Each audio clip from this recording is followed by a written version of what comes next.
If you have DACA and just came back to the United States from Advance Parole, this video is for you. Hi, my name is Alina Ray Conrad and I'm an immigration attorney. I help families stay together in the United States.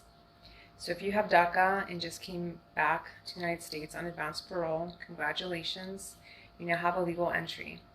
This legal entry can help you in certain situations. For example, if you're married to a U.S. citizen, or if you are under 21 and you have a U.S. citizen parent, or if you have a U.S. citizen son or daughter who is 21 or over.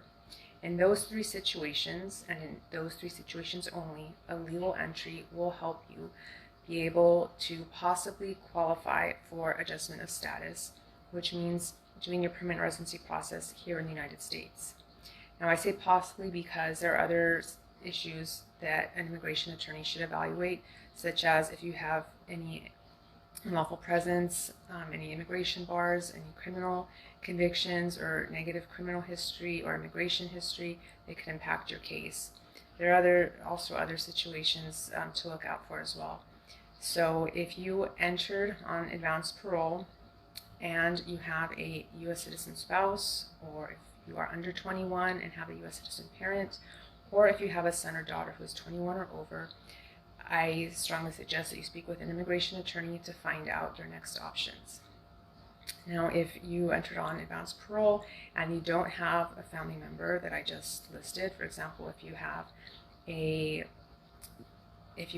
spouse who is a permanent resident, or if you are over 21 and have a parent who is a U.S. citizen, in those situations, unfortunately, having a legal entry is not going to help you. So I would also suggest you speak to an immigration attorney to see if there's anything else you might be eligible for. For example, if you are married to a permanent resident, is your permanent resident spouse eligible for citizenship? Or is there anyone else that can petition you?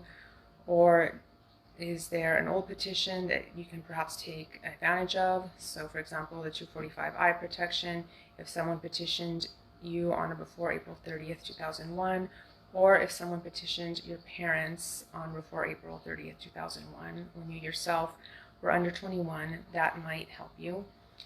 So immigration law, as you can tell, is complicated. A lot of things depend on your entries, the dates of your entries, who petitioned you, if anyone petitioned you before. So I always recommend to at least get an evaluation, a consultation from an experienced immigration attorney to find out what your options are. So during my consultations, what happens is that I ask several questions to figure out what the person's options are.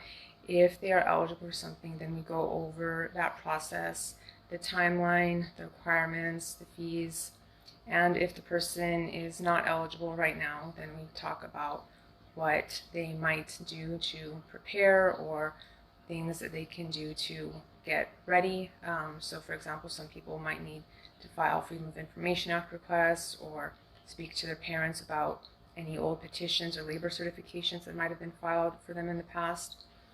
So it's important to assess all of this because immigration, USCIS, when you apply for an immigration benefit, they do look at your entire past.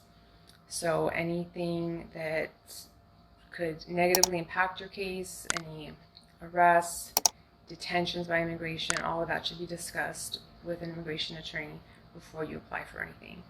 I hope this information helps you, and good luck with your case. Take care.